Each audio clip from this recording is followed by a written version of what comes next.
Shalom, selamat pagi kekasih Tuhan.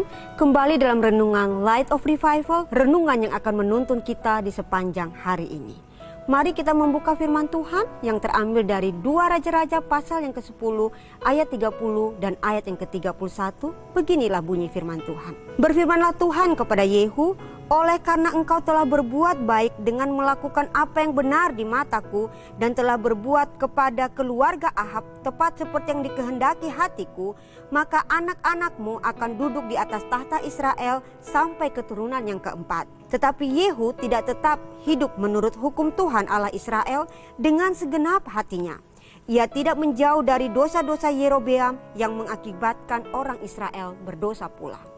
Melakukan lebih dari yang diminta. Kekasih Tuhan, Yehu adalah raja ke-10 dari kerajaan Israel Utara yang bukan berasal dari keturunan Daud.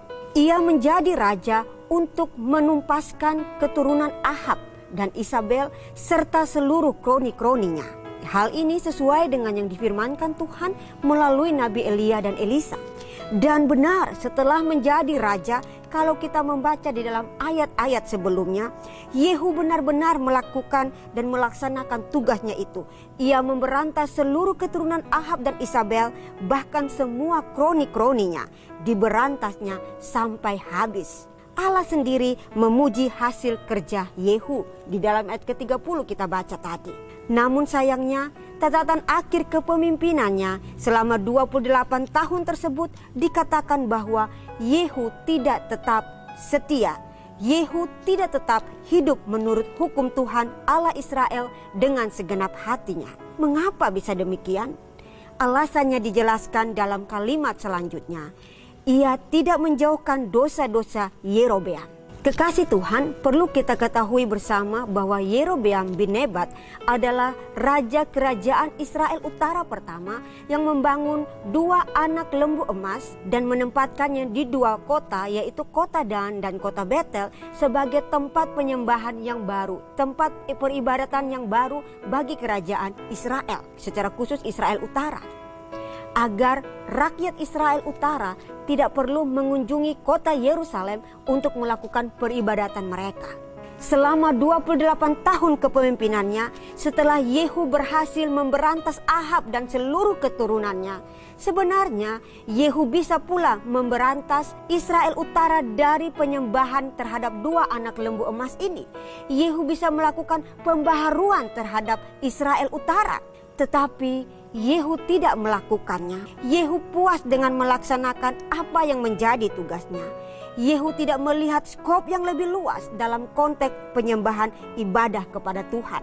Dosa Israel bukan hanya pada penyembahan kepada dewa Baal yang dibawa oleh Isabel setelah Ahab menikah dengannya.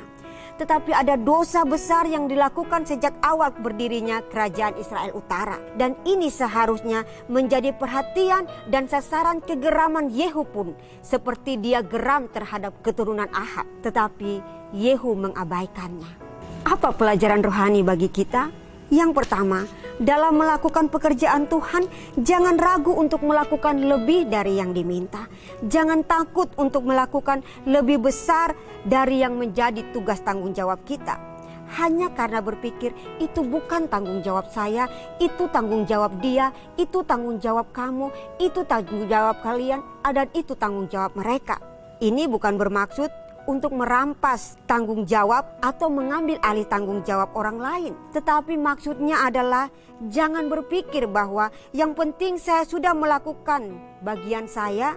Jangan berpikir bahwa sudah cukup kita melakukan apa yang menjadi bagian kita di dalam pelayanan. Karena bisa jadi sesungguhnya masih ada pelayanan di depan kita, masih ada pelayanan yang lebih besar yang Tuhan mau kita kerjakan. Tetapi seperti Yehu, kita berhenti pada titik melakukan pelayanan yang menjadi bagian kita saja. Dan pada akhirnya Tuhan menilai kita melakukan pelayanan dengan setengah hati saja. Padahal yang sebenarnya kita bisa melakukan lebih dari yang diminta. Pelajaran yang kedua, Allah pasti memberikan upah atas jerih lelah pelayanan kita. Allah dalam kisah yang kita baca tentang Yehu bukan hanya memuji hasil kerja Yehu, tetapi Allah juga memberi upah atas jerih lelah Yehu. Allah menganugerahkan tahta Israel selama 4 keturunan kepadanya. Ini merupakan satu pencapaian yang luar biasa dari seorang panglima perang yang tidak ada hubungan darah dengan Raja Daud. Sehingga sebenarnya tidak mungkin bagi Yehu untuk menjadi raja di Israel. Dan bahkan tidak mungkin bagi keturunan-keturunannya untuk memimpin atau menjadi raja di Israel sebanyak 4 keturunan. Anak, cucu, cici, cece. Yang jika kita total seluruhnya dengan Yehu, maka ada 5 keturunan yang memerintah di Israel Utara sepanjang 102 tahun 6 bulan. Kekasih Tuhan, ketika kita melakukan lebih dari apa yang menjadi tugas pelayanan kita, melakukan lebih dari apa yang menjadi tanggung jawab pelayanan kita dalam keluarga, dalam masyarakat, dalam gereja, percayalah Tuhan akan memberikan upah atas kerja keras kita. Dan jika bukan kita yang menikmati, maka keturunan kitalah yang akan menikmati berkat Tuhan itu. Selamat melakukan apa yang menjadi bagian kita. Jangan dengan setengah hati, melainkan lakukanlah lebih dari yang diminta. Percayalah, Tuhan pasti membuat kita berhasil dalam tugas pelayanan kita dan memberkati kita lebih dari yang kita pikirkan. Mari kita berdoa. Bapa yang kami sembah di dalam nama Tuhan kami Yesus Kristus, kami bersyukur Tuhan karena kami diingatkan melalui kisah Raja Yehu untuk melakukan lebih dari yang diminta dalam apa yang menjadi tanggung jawab kami di keluarga, di gereja, di pelayanan, di masyarakat, atau dimanapun Tuhan menempatkan kami masing-masing. Dan tolonglah kami ya Tuhan untuk melakukan dengan sepenuh hati kami sebagai tanda syukur dan cinta kami atas kebaikan-Mu dalam kehidupan kami. Bapa, kami juga berdoa pagi ini, biarlah Tuhan kiranya Engkau menyertai dan memberkati kami serta orang-orang yang kami kasihi dalam seluruh aktivitas kami di hari ini, sehingga semua yang kami lakukan boleh mempermuliakan nama-Mu yang di surga. Mengampuni semua dosa dan kesalahan kami ya Bapa, dan hanya di dalam nama-Mu Tuhan Yesus kami menyerahkan seluruh kehidupan kami hari ini. Amin. Kekasih Tuhan, selamat menjalani hari ini dalam berkat Tuhan, dan mari jadikan firman Tuhan sebagai terang dan pelita dalam kehidupan kita. Shalom.